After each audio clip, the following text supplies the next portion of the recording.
샬롬. 하나님의 놀라운 평강이 우리 모두에 가득하기를 기원하며 오늘 귀한 하나님의 말씀을 함께 나누겠습니다. 우리 오늘 함께 나눌 하나님의 말씀은 베드로전서 2장 9절입니다. 우리 함께 읽어보겠습니다.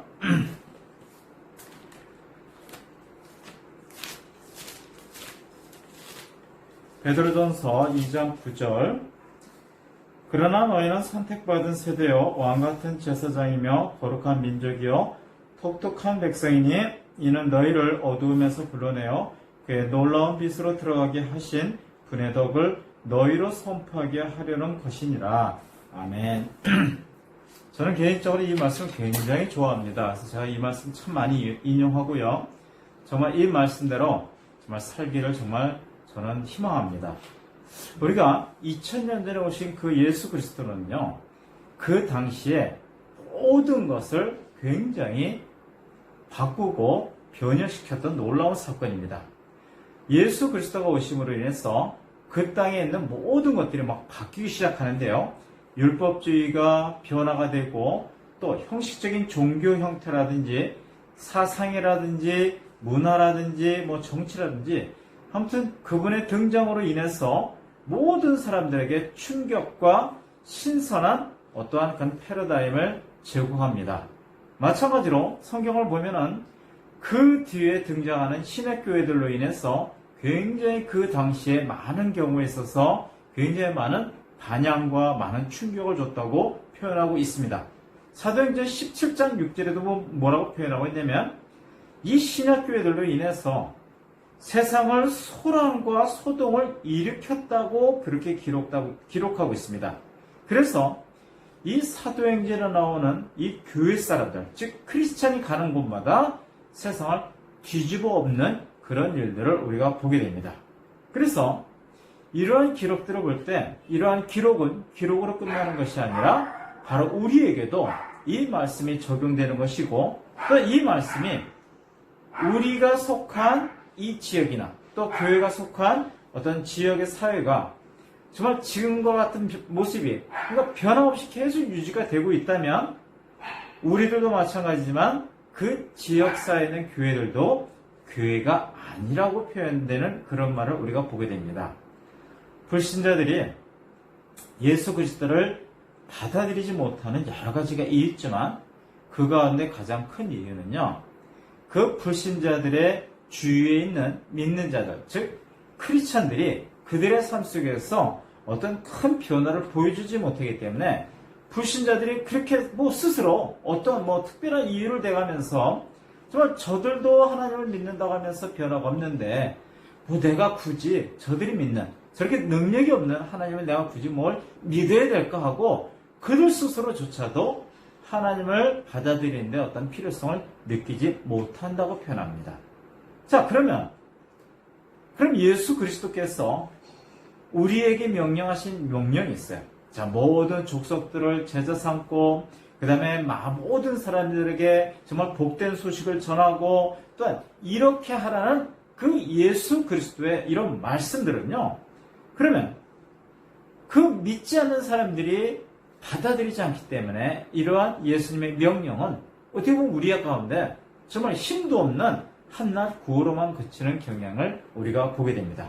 그래서 우리가 오늘 함께 보고자 하는 얘기는요. 정말 우리가 왕같이 다스려야 되는데 그 왕으로서 주어진 우리에게 우리는 어떻게 해야 되나?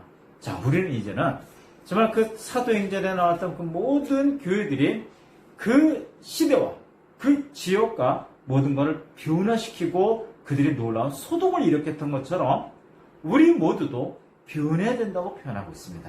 그러니까 우리가 변할 때 우리도 살고 우리 주위도 살고 또한 지역도 살고 나라가 산다고 표현하고 있습니다.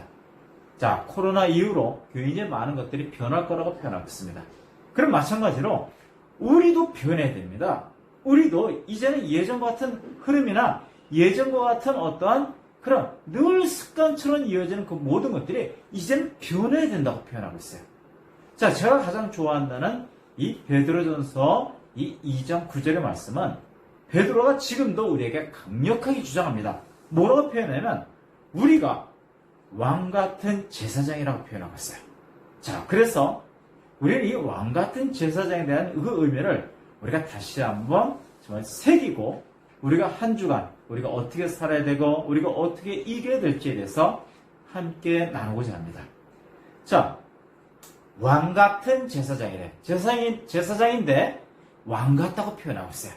자, 그럼 두 가지 의미가 우리 가운데 다 있다고 표현하는데, 그러면 우리들은 그동안 그 모든 교회들은 어떤 측면만 강조하고 있으면 우린 제사장 같은 역할과 제사장의 의미만 굉장히 많이 강조가 되어 왔어요. 그래갖고 우리는 그 이 땅에서 하늘로 올리는 예배와 기도에 대해서는 그 나름대로 굉장히 충실했었어요. 그래서 우리가 이 땅에서 드리는 어떤 예배와 어떤 향기와 연기를 올리는 일에는 굉장히 열심히 했는데, 중요한 것은 왕으로서 그리스도를 드러내는 우리를 향한 기름 부으심을 우리가 놓쳤다는 겁니다. 그래서 우리가 왕 같은 제사장인데 우리 왕 같은 모습을 잃어버림으로 인해서 하나님께서 왕 같은 우리들을 통해서 하나님의 계획들이 이 땅에서 더욱더 표현되고 그 결과들이 쏟아지길 원하는데, 한쪽 부분은 그동안 많은 부분에서 얻지 못했다는 걸 우리가 보게 됩니다. 그래서 이제 우리 교회에 대한 인식이 좀 바뀌어야 된다고 생각합니다. 아마 코로나 이후로 교회에 대한 우리 어떤 영적인 인식들이나 어떤 그런 것들이 조금씩 전 변할 거라고 저는 분명히 생각이 듭니다. 자, 여기서 보면은 이제는 우리가 예전에 갖고 있었던 교회라는 어떤 그런 작은 의미에서 우리가 좀 벗어나야 됩니다. 즉, 전통적으로 믿는 사람들끼리만 모여서 예배하고 사역하고 또 그 나름대로 어떠한 것을 함께 나누는 그런 역할에서 끝나는 게 아니라, 이제는 어떤 골방에 머물고 또 골방에서만 머물러서 거기서 구하는 어떤 그러한 기도로만 끝나는 것이 아니라, 진정으로 우리 모두가 에클레시아로서 우리 모두가 정말 하나님께서 세우신 영적인 국회의원으로서 우리가 이 땅에서 하나님의 뜻을 분별하고 또 주장하는 통치본부요, 또 센터로서 의의 역할이 우리 가운데 나타나야 된다고 저는 생각합니다. 그래서 이제는 우리가 그동안 제사장 같은 역할은 충분히 했다면 이제는 왕 같은 모습도 나타나야 됩니다. 그래서 우리에게 주어진 왕이 쥐고 있는 호를 들고 정말 우리를 둘러싼 정말 모든 환경과 어떤 그런 어떤 영역에 대해서 우리가 갖고 있는 어떤 그 권위를 통해서 하나님의 목적과 하나님의 뜻이 드러나야 된다고 성경은 표현하고 있습니다. 그래서 이제는 그리스도의 권위를 갖고 우리 모두가 우리의 각자의 삶 속에서 왕 노릇이 나와야 되고 왕 같은 모습이 나와야 됩니다. 몇 구절 한번 인용해 보겠습니다. 이사야서 22장 22절.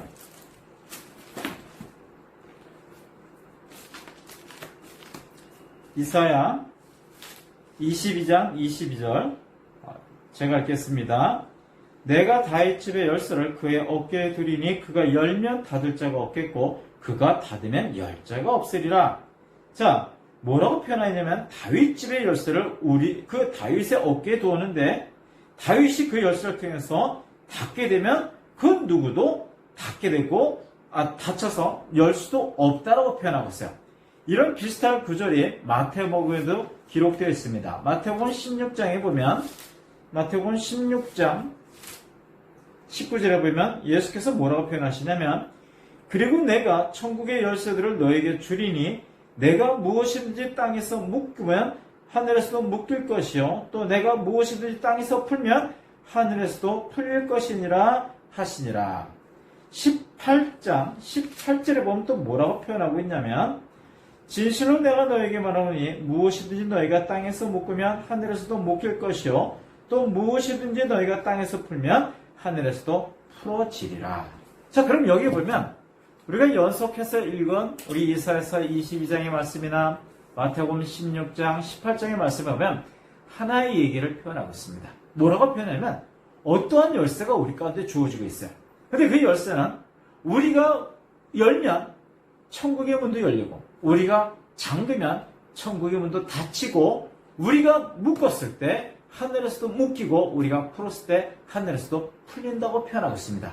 그리고 여기서 보면 그 항상 먼저 주체되는 그 주인공은 누구냐면 하늘이 먼저가 아니라 바로 우리 자신이라고 표현하고 있어요. 그러니까 우리에게 놀라운 마스터키가 있는데 이 마스터키는 내가 행했을 때 그 일이 이루어진다고 표현하고 있습니다. 그러니까 우리가 얼마나 이 놀라운 능력이 있고 그럼 우리가 이 마스터키를 이 열 수 있고 닫을 수 있는 키를 우리가 어떻게 사용하는지에 대해서 우리가 한번 보기를 원합니다. 아주 쉽게 얘기할게요. 자, 어떤 방법이 있냐면 우리가 하나님께서 이 모든 우주와 이 땅을 만드셨을 때 그 창조 때로 한번 거슬러 올라가 보자는 겁니다. 창세기 1장, 2장, 3장에는 뭐라고 표현하고 있냐면 이제 그분께서 이 모든 것을 다 만드시는데 뭐라고 표현하고 있냐면 즉 엘로이 그분들께서는 손으로 하지 않으셨다라고 표현하고 있어요. 손으로 하지 않으시고 뭐라고 표현하면 첫째 날, 둘째 날, 셋째 날, 넷째 날 이렇게 계속 이어지는 이 날들 가운데 하나님께서는 무엇이 있으라고 표현했고 무엇이 되라고 표현하고 있고 무엇 하라라고 표현하고 있어요. 그러니까 무엇이 만들어져라, 이렇게 되라, 저렇게 해라라고 항상 모든 표현들이 손으로 무슨 어떤 행동을 하는 것이 아니라 그분들은 오직 말씀으로만 하셨다는 걸 우리가 보게 됩니다. 그래서 히브리서 1장 3절에 보면 또 뭐라고 표현하냐면 그 하나님께서 지금도 당신의 말씀으로 모든 우주와 이 땅을 붙잡고 또 모든 만물들을 붙잡고 계시다라고 표현하는 걸 우리가 보게 됩니다. 자, 그리고 그 하나님께서 유일하게 사람만큼은 손으로 지으셨는지 뭘로 지으셨는지는 모르겠는데 그 하나님께서 첫 사람을 지으셨다라고 표현하고 있어요. 그리고 그 첫 사람에게 그 당신의 생기를 불어넣으면서 우리가 사람들이 하나님처럼 행동하고 하나님처럼 말하게 되고 하나님처럼 생각하게 되었다라고 표현하고 있어요. 자, 그래서 이제 하나님께서 그 첫 사람, 그 아담이 어떻게 행동하는지 보기 위해서 그 아담 앞으로 하나님께서 만드신 모든 생물들을 다 부릅니다. 하나씩 부를 때 그 아담이 뭐라고 부르는지 그 아담이 어떻게 이름을 짓는지에 대해서 보여주는 장면을 우리가 보게 됩니다. 그럴 때 아담이 그 지나가는 생물을 보고 그의 입을 통해서 표현된 그 단어가 그 생물의 이름이 되었다라고 표현하고 있어요. 자, 쉽게 정리할게요. 쉽게 정리하면 즉 우리의 능력은 우리의 권위는 어디에 있냐면 우리 손에 쥐고 있는 홀은 어디에 있냐면 바로 우리 입술에 있다고 표현하고 있어요. 그래서 잠언서에는 뭐라고 되냐면 잠언서 18장 20절과 21절에는 뭐라고 표현하냐면 우리의 말에는 축복의 힘도 있고 저주의 힘도 있다라고 표현하고 있어요. 또 욥기서 2장 28절에는 뭐라고 기록되어 있냐면 내가 즉 우리가 어떤 일을 명령한다면 그 일이 우리에게 이루어질 것이고 빛이 우리 위에 비치리라 라고 표현하고 있어요. 즉 모든 행위나 모든 결과는 어떻게 되어 있냐면 우리가 하느냐 우리가 하지 않느냐 우리가 말을 하느냐 우리가 입을 닫고 있느냐에 따라서 우리가 문을 열 수도 있고 문을 닫을 수 있다라고 표현하고 있는 걸 우리가 보게 됩니다. 하나님께서 말씀하세요. 뭐라고 표현하면 내가 입을 열어서 어떤 일에 대해서 명령을 한다면 분명 그 일은 너에게서 이루어질 것이다. 그럼으로 인해서 모든 놀라운 빛이 내 길 가운데 분명히 있을 것이다 라고 표현하고 있습니다. 자, 그러면 우리가 이 말씀들의 근거에서 우리는 하나님의 그 로고스의 말씀과 우리 모두에게 적용되는 그 각 개인에게 적용되는 그 레마의 말씀을 정말 믿고 우리가 그 믿음 가운데 우리의 상황과 우리의 환경에 말해야 된다는 겁니다. 만약에 여러분 제가 어떤 게 굉장히 뭐가 필요해요. 뭐가 필요한데 제가 가만히 있어요. 말도 안 해요. 배가 며칠을 먹지를 못해서 정말 배가 너무너무 고픈데도 제가 말을 하지 않으면 여러분들은 모릅니다. 저 사람이 배가 고픈지 배가 부른지. 하지만 중요한 것은 내가 배가 고프다, 내가 지금 내 상태가 이렇다. 나는 정말 먹기를 원한다. 정말 이렇게 해주기를 원한다고 말했을 때 여러분들이 나의 필요를 알고 내 필요를 여러분들이 채워줄 수 있는 것처럼 우리는 우리의 환경이나 우리의 영역들에 대해서 뭘 하라고 표현하냐면 말을 하라고 표현하고 있어요. 말을 어떻게? 그럼 어떻게 할까? 예전에 우리가 말할 때 어떻게 표현하면 하나님 도와주세요. 하나님 이걸 해결해 주세요. 하나님 이게 이루어질 줄로 믿습니다. 하나님 저희가 안 되면 안 됩니다. 때로는 하나님을 협박하는 듯한 그런 기도를 합니다. 그러니까 우리는 우리가 전통적인 그 어떤 그 행위가 우리 버릇 가운데 있냐면 우리가 급하면 하나님 도와주세요. 하나님 살려주세요. 하나님 해주세요.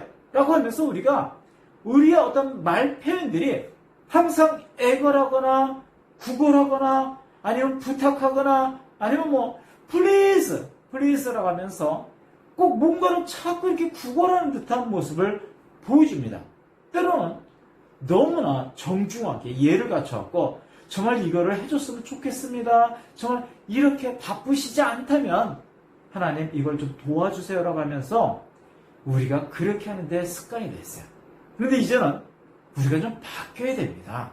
우리가 정말 우리 가운데 놀라운 능력이 있고 우리의 입술에 놀라운 권위가 있고 힘이 있다고 하는데 그럼 우리가 예전처럼 예수 그리스도의 이름으로 이것은 될 줄로 믿습니다. 아니 그 믿는 거로 끝나는 거지 그 일이 이루어졌다고는 표현하지 않습니다. 그러니까 이제는 예절을 갖추지 마세요. 어떻게 들리실지 모르지만 예절을 갖추지 말고 명령으로 권위를 갖고 이제는 모든 일과 모든 상황에 대해서 여러분 명령하라는 겁니다. 우리가 기도합시다 그러면 보통 모든 사람들이 그래요. 위에서 다 내려다보면 모든 사람이 기도합시다 그러면 첫째 손을 모으고 눈을 감고 고개를 숙입니다. 여러분 이제는 우리가 기도에 대해서 공부하다 보면 이거는 굉장히 많은 기도의 영역 가운데 극히 한 부분이라고 표현하고 있습니다. 이제는 좀 시대가 바뀌는 것처럼 우리가 좀 기도도 좀 바꿀 필요성이 있어요. 뭐라고 표현하냐면 우리가 왕같은 제사장인데 권위를 갖고 있는 제사장이고 내가 정말 왕같은 파워가 나타나고 왕같은 능력이 나타나야 되고 왕같은 명령을 우리가 내가 해야 되는데 이제는 눈을 감지 마시고 눈을 떠서 그것도 부릅뜨고 여러분 내 손에 왕의 호를 쥔 그 자세로 그 상황과 그 환경에 손가락질 해가면서 예수 그리스도의 이름으로 이렇게 선포하시기 바랍니다. 그래서 그냥 말하는 게 아니야. 위험 있게 정말 명령하라고 표현하고 있습니다. 성경에 보면 예수께서 제자들과 많은 일 하십니다.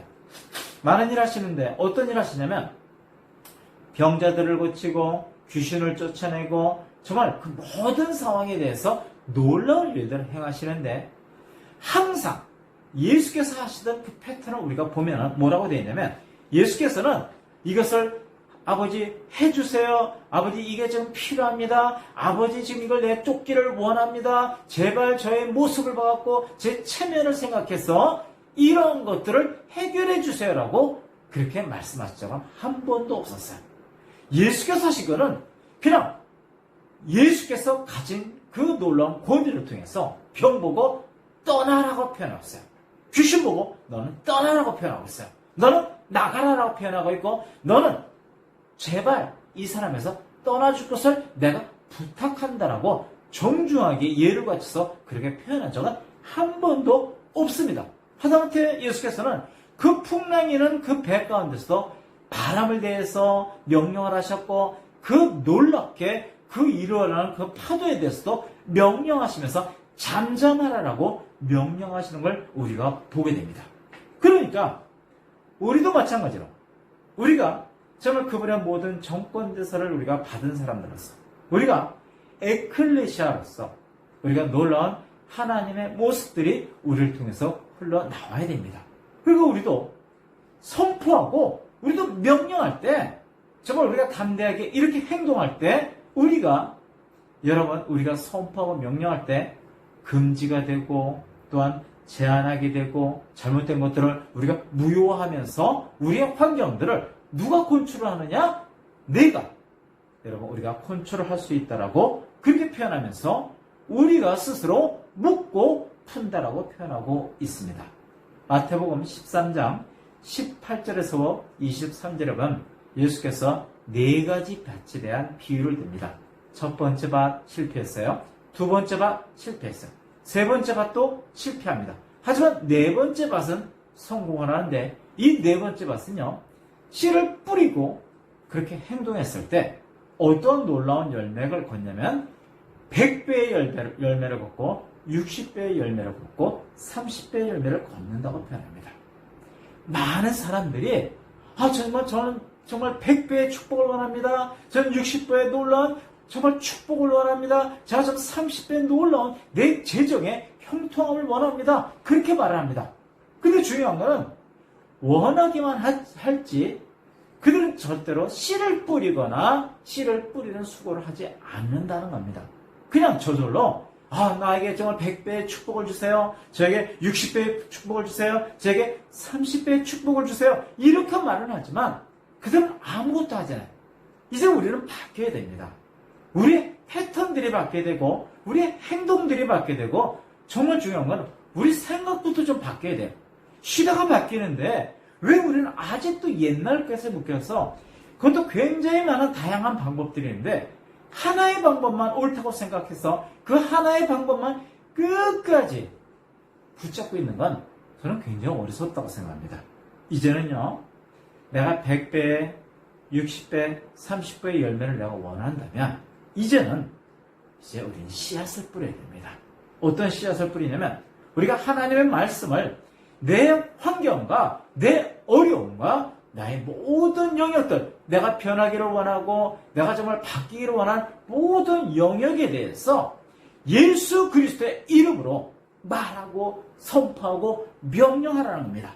그럴 때 우리가 하나님의 말씀을 예수 그리스도의 놀라운 권위를 갖고 우리가 선포하고 우리가 명령을 할 때 우리는 이 땅에 우리가 씨를 뿌리는 것이고 우리가 권위를 갖고 우리가 명령할 때 그 씨들은 여러분 싹이 날 것이고 그 싹들은 정말 자랄 것이고 그 싹들은 정말 놀랍게 열매를 맺어서 우리 모두 기쁨으로 그 열매를 거둘 줄로 믿습니다.